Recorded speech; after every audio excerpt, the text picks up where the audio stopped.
3 ივლისს საქართველოში ერთიანი ეროვნული გამოცდები დაიწყო, რომელშიც 39,000-მდე აბიტურიენტი მონაწილეობს. პირველი გამოცდა ქართულ ენასა და ლიტერატურაში ჩატარდა, საგამოცდო პროცესი 9 საათზე დაიწყო.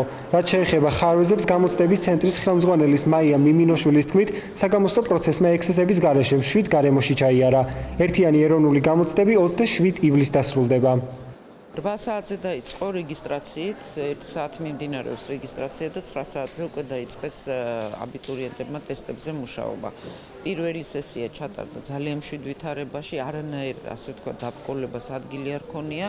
გამოცდები 27 ივლისის ჩათვლით მიმდინარეობს, ბოლო გამოცდა გვაქვს 27 ივლისს.